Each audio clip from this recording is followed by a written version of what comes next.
코로나 탈출 불법 체류자 재입국 허용, 범칙금 면제하고 재입국 가능하게 한 법무부.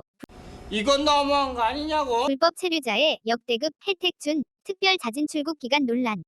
법무부에 따르면 지난주에만 불법 체류 외국인 5천여 명이 자진 출국 신고를 하며 전주보다 5배가량 증가한 것으로 드러났다.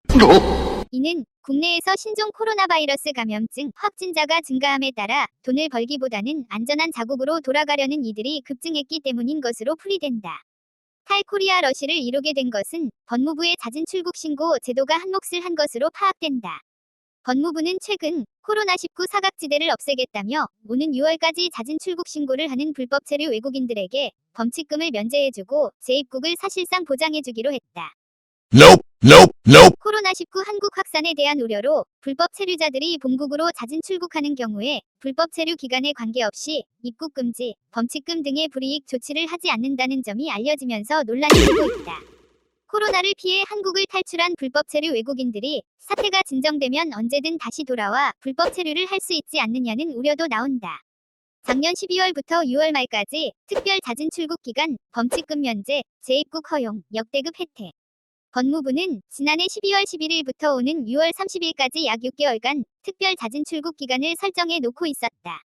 그런데 2월 중순 이전까지 일주에 1000명대에 그치던 자진신고 불법 체류자가 2월 말부터 코로나19의 영향으로 급증하기 시작했다. 법무부에 따르면 지난 2월 24일에서 3월 1일까지 한 주 만에 무려 5,000명이 넘는 불법 체류자가 자진신고했다. 3월 2일부터 5일까지는 4일 만에 이미 6,000여 명을 넘겼다. 법무부의 이번 조치는 코로나19 사태를 위한 것은 아니다. 이미 지난 12월부터 시행됐던 제도로 2년에 한 번씩 법무부는 특별 자진 출국 기간을 두고 캠페인성으로 불법 체류자들의 자진 출국을 유도하고 있다. 특히 오는 6월 말까지 시행되는 이번 조치는 혜택이 역대급이란 평가를 받는다.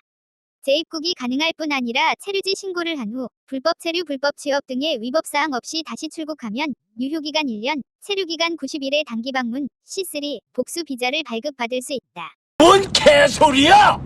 아울러 불법 체류 경력으로 불이익을 주지 않고 고용허가, E9, 계절근로자, C4 또는 EA, 유학 D2, 일반 연수, D4, 기업투자, D8, 관광취업 H1 등 비자 발급 요건을 갖춘 경우엔 해당 비자를 발급해 국내 입국이 가능하게 해준다. 코로나 피하고 싶어 한국 탈출하는데 재입국 보장까지 불법 체류자에겐 꿀, 혜택. 그런데 이 제도가 코로나19 여파로 인한 불법 체류자들의 한국 탈출에 쓰인다는 점이 보도되면서 반감을 표시하는 이들이 늘어나고 있다. 특히 불법 체류자들에 대해 별다른 불이익을 주지 않고 재입국도 가능하다는 점이 일반 국민에게 이번에 널리 알려져 문제가 있는 게 아니냐는 목소리가 높아가고 있다. 이건 너무한 거 아니냐고.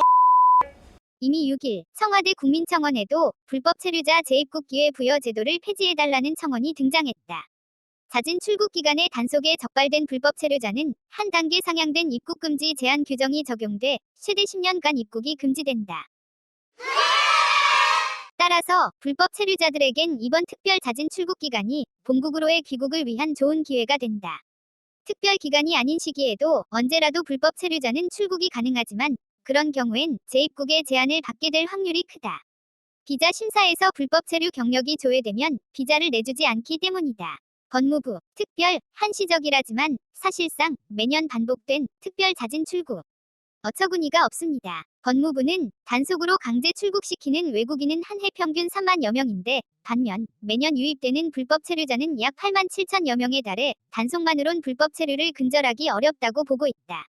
못 잡는 게 아니라 안 잡는 거겠지. 단속, 강제 추방을 경찰에게 넘겨봐라. 1년 안에 40만 명, 싸그리 추방한다. 이에 한시적으로 특별 자진 출국 기간을 운영한다고는 하지만 실제로 최근엔 거의 매년 실시해 특별 기간이란 명칭이 무색한 상황이다. 실제로 법무부는 2018년 10월부터 2019년 3월까지도 특별 기간을 운영했고 그전인 2017년 7월에서 10월까지도 자진 출국 촉진 기간을 운영했다. 2016년엔 4월부터 6개월간 운영해 9월에 종료하려던 자진 출국 불법 체류자 한시적 입국 금지 면제 제도를 그해 12월까지 3개월 연장해 무려 9개월간이나 자진 출국자에게 입국 금지 면제 혜택을 줬다. 연중 9개월 동안이나 불법 체류자들이 출국만 하면 입국 금지 제한을 완화한 셈이다. 외국인 출입국 업무를 주로 다루는 배진석 변호사, 다솔 법률사무소는 경찰의 불법 무기 자진 신고 기간처럼 법무부는 이번이 마지막인 것처럼 홍보하지만 실제로는 거의 매년 운영하고 있다며 이번에는 코로나 사태의 영향으로 신청자가 급증했지만 불법 체류자들도 특별 기간이 있다는 걸 거의 다 알고 있다고 말했다. 11일부턴 온라인 신청만 하고 공항서 출국 가능, 재입국 시 불법 체류 문제 안 삼아. 법무부는 오는 11일부터는 온라인 하이코리아로 사진 출국 신청을 받는다. 온라인 신고만 하고 공항을 통해 출국하면 되기 때문에 절차가 간단하고 비용도 들지 않는다. 또한 사진 출국 시 발급하는 사진 출국 확인서를 본국의 한국 공관에 비자 발급 신청 시 첨부하면 불법 체류 전력을 문제 삼지 않게 돼 재입국 비자가 발급된다. 진짜 역대급 호구나라 인증. 일부 전문가들은 정부가 불법 체류자의 출국 건수를 늘리려고 불법 체류자 출국 조치에 실효성을 스스로 떨어뜨리고 있다고 지적한다.